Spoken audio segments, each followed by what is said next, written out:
দৃষ্টা তু পাণ্ডবানিকং বুড়ং দুর্যোধনস্তদা আচার্যমুপসঙ্গম রাজা বচনমবব্রীত। অনুবাদ: সঞ্জয় বললেন, হে রাজন, পাণ্ডবদের সৈন্যসজ্জা দর্শন করে রাজা দুর্যোধন দ্রোণাচার্যের কাছে গিয়ে বললেন। তাৎপর্য: ধৃতরাষ্ট্র ছিলেন জন্মান্ধ। দুর্ভাগ্যবশত তিনি পারমার্থিক তত্ত্বদর্শন থেকে বঞ্চিত ছিলেন।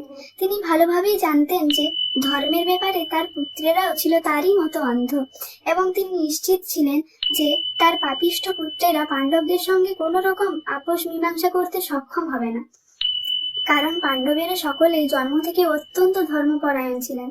তবুও তিনি ধর্মক্ষেত্র কুরুক্ষেত্রের প্রভাব সম্বন্ধে সন্দিগ্ধ ছিলেন।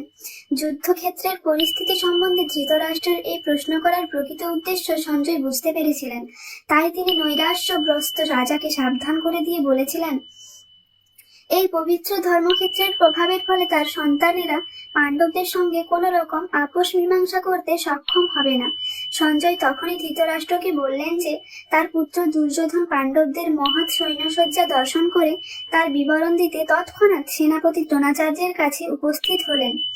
দুর্যোধনকে যদিও রাজা বলা হয়েছে, তবুও সেই সংকটময় অবস্থায় তাকে তার সেনাপতির কাছে উপস্থিত হতে দেখা যাচ্ছে। এর থেকে আমরা বুঝতে পারি, চতুর রাজনীতিবিদ হবার সমস্ত গুণগুলি দুর্যোধনের মধ্যে বর্তমান ছিল, কিন্তু পাণ্ডবদের মহতী সৈন্যসজ্জা দেখে দুর্যোধনের মনে যে মহাভয়ের সঞ্চার হয়েছিল তা তিনি তার চতুরতার আবরণে ঢেকে রাখতে পারেননি।